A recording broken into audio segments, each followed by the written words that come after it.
अस्सलामु अलैकुम वरहमतुल्लाहि वबरकातुहू। दोस्तों, कैसे हो आप लोग। उम्मीद करता हूँ कि आप अच्छे होंगे, स्वस्थ होंगे और अपनी पढ़ाई में व्यस्त होंगे। आज की इस वीडियो में उर्दू का एक इम्पॉर्टेंट चैप्टर आशियाना का ऑब्जेक्टिव क्वेश्चंस देखेंगे। इस वीडियो के अंदर हमने दोस्तों हर उस इम्पॉर्टेंट ऑब्जेक्टिव क्वेश्चन को शामिल किया है जो हर साल एग्जाम में पूछा जाता है या जिसके पूछे जाने का संभावना ज्यादा होता है। इसीलिए दोस्तों इस वीडियो को आप अंत तक देखें ताकि कोई भी क्वेश्चन आपका मिस ना हो। तो चलिए दोस्तों, हम इस वीडियो को शुरुआत करते हैं और आज का ऑब्जेक्टिव क्वेश्चंस को देखना शुरू करते हैं। इस वीडियो को शुरू करने से पहले दोस्तों एक बात यह है कि इस वीडियो को हमने दो पार्ट में शूट किया है। ये पहला पार्ट है और इस पार्ट में हमने 11 इंपॉर्टेंट ऑब्जेक्टिव क्वेश्चंस को कवर किया है। तो चलिए दोस्तों, हम वीडियो का शुरुआत करते हैं। पहला क्वेश्चन है दोस्तों, निगार अजीम का असल नाम क्या था। बहुत ही इंपॉर्टेंट क्वेश्चन है कि निगार अजीम का असल नाम क्या था। तो आपके सामने ऑप्शन है सूफिया निगार, बा नगमा निगार, जीम मलका महर निगार, दाल इनमें से कोई नहीं। तो दोस्तों निगार अजीम का असल नाम मलका महर निगार था। क्या था दोस्तों? मलका महर निगार था। तो इसका करेक्ट आंसर होगा जीम मलका महर निगार। दूसरा क्वेश्चन है दोस्तों, उर्दू के अलावा निगार अजीम ने किस मौजू पर एमए किया। आपसे पूछा जा रहा है कि उर्दू के अलावा निगार अजीम ने किस मौजू पर एमए किया। तो दोस्तों उर्दू के अलावा निगार अजीम ने दो और चीजों पर एमए किया था। तो ऑप्शन आपके सामने है अलिफ अंग्रेजी, बा ड्राइंग और पेंटिंग, जीम संस्कृत, दाल तारीख। तो दोस्तों उर्दू के अलावा निगार अजीम ने ड्राइंग और पेंटिंग में ये एमए किया था। किसमें? ड्राइंग और पेंटिंग में एमए किया था। तो इसका जो करेक्ट आंसर होगा वो बा ड्राइंग और पेंटिंग। अगला क्वेश्चन है, निगार अजीम ने पीएचडी कहां से की। यानी निगार अजीम ने पीएचडी की डिग्री हासिल की थी। तो आपसे पूछा जा रहा है कि इन्होंने कहां से पीएचडी की डिग्री हासिल की थी। तो ऑप्शन आपके सामने है अलिफ पटना यूनिवर्सिटी, बा गया यूनिवर्सिटी, जीम जामिया मिल्लिया इस्लामिया, दाल अलीगढ़ मुस्लिम यूनिवर्सिटी। तो दोस्तों निगार अजीम ने पीएचडी की डिग्री जामिया मिल्लिया इस्लामिया से की थी। कहां से? जामिया मिल्लिया इस्लामिया से की थी। क्वेश्चन नंबर 4 है, निगार अजीम के अफसानों का पहला मजमुआ कौन सा है। यानी निगार अजीम का जो अफसानों का जो पहला मजमुआ है वो कौन सा है। तो ऑप्शन आपके सामने है दोस्तों अलिफ अलाव, बा अक्स, जीम आशियाना, दाल भाभी जान। तो दोस्तों निगार अजीम का जो पहला अफसानवी मजमुआ है उसका नाम क्या है? अक्स है। क्या है नाम दोस्तों? अक्स। उसका नाम अक्स है। और ये जो क्वेश्चन है दोस्तों, क्वेश्चन नंबर 4, ये बहुत ही इंपॉर्टेंट है, वीवीआई है। इसके सामने आप वीवीआई लगा लीजिए, बहुत ही इंपॉर्टेंट है ये दोस्तों, है ना। कि निगार अजीम के अफसानों का जो पहला मजमुआ है उसका नाम क्या है? तो अक्स है उसका नाम, है ना। अगला क्वेश्चन देखते हैं, निगार अजीम का पहला अफसानवी मजमुआ अक्स कब शाये हुआ। यानी निगार अजीम का जो पहला अफसानवी मजमुआ था दोस्तों अक्स, वो कब शाये हुआ था, कब छपा था। तो ऑप्शन आपके सामने है अलिफ 1990, बा 1991, जीम 1992, दाल 1993। तो इसका जो करेक्ट आंसर है दोस्तों वो है अलिफ 1990।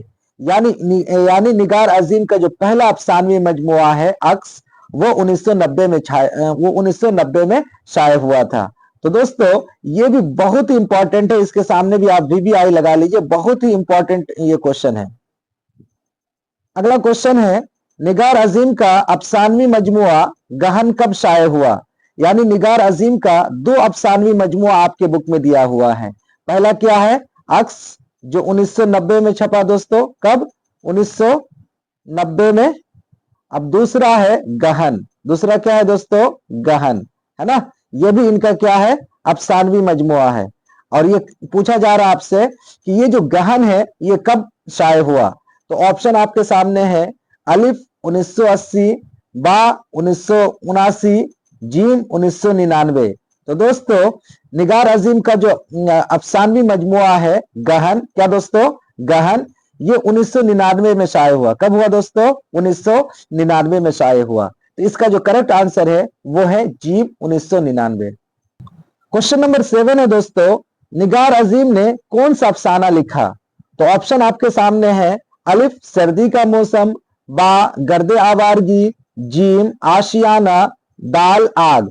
तो दोस्तों ये जो गर्दे आवारगी है इसको भी निगार अजीम ने लिखा है, लेकिन ये क्या है?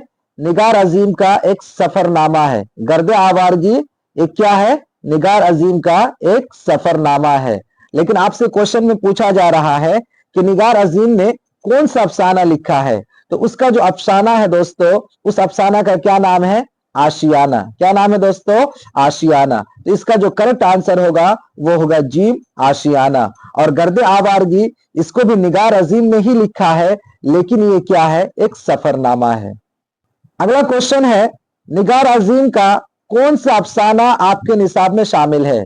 यानी आपसे पूछा जा रहा है कि निगार अजीम का कौन सा अफसाना है जो आप अपनी किताब क्लास 10th की उर्दू की किताब में आप पढ़ते हो। तो ऑप्शन आपके सामने है, अलिफ भाभी जान, बा फरार, जीम आशियाना, दाल कटी हुई शाख। तो दोस्तों निगार अजीम का जिस अफसाना को आप अपने क्लास 10 की बुक में पढ़ते हो उसका क्या नाम है? तो उसका नाम आशियाना है। तो इसका करेक्ट जो होगा, इसका करेक्ट आंसर होगा दोस्तों जीम आशियाना। क्वेश्चन नंबर 9 को देखते हैं, निगार अजीम किस सिन्फ के लिए जानी जाती है? यानी निगार अजीम किस सिन्फ और किस सिन्फ के लिए वो जानी जाती है? तो ऑप्शन आपके सामने है, अलिफ अफसाना, बा शायरी, जीम ड्रामा, दाल नॉवेल। तो दोस्तों निगार अजीम एक अफसाना निगार है। क्या है दोस्तों? एक अफसाना निगार है। तो वो क्या हो जाएगा इसका करेक्ट आंसर? अलिफ अफसाना निगार, है ना। वो अफसाना निगारी की वजह से ही दुनिया भर में फेमस है। तो दोस्तों ये भी जो क्वेश्चन है बहुत ही इंपॉर्टेंट है, तो इसके सामने भी आप VVI लगा लीजिए। ये बहुत ही इंपॉर्टेंट क्वेश्चन है और इसके आने का चांसेस बहुत ज्यादा है। क्वेश्चन नंबर 10 है, अफसाना आशियाना का मरकजी किरदार कौन है? तो दोस्तों ये जो क्वेश्चन है ये थोड़ा सा घुमा के पूछा है, और इसका मीनिंग इस क्वेश्चन में क्या पूछा जा रहा है कि आशियाना का जो मरकजी किरदार है, इस कहानी का जो मेन रोल प्ले करता है, तो वो कौन है? तो ऑप्शन आपके सामने है दोस्तों, अलिफ बरकत अली, बा सिराज, जीम अरफाना, दाल जरीना। तो दोस्तों इस आशियाना का जो मरकजी किरदार है, जो मेन रोल प्ले करता है, उसका नाम क्या है? तो उसका नाम बरकत अली है दोस्तों। क्या नाम है उसका? बरकत अली है। तो इसका जो करेक्ट आंसर होगा वो होगा अलिफ बरकत अली। क्वेश्चन नंबर 11 है, जरीना के शौहर का नाम क्या था? जरीना के शौहर का नाम क्या था? तो आपके सामने ऑप्शन है दोस्तों, अलिफ बरकत अली, बा इमाम अली, जीम इमरान अली, दाल अनवर अली। तो दोस्तों जरीना का जो शौहर था उसका नाम क्या था? तो उसका नाम बरकत अली था। उसका क्या नाम था दोस्तों? बरकत अली था।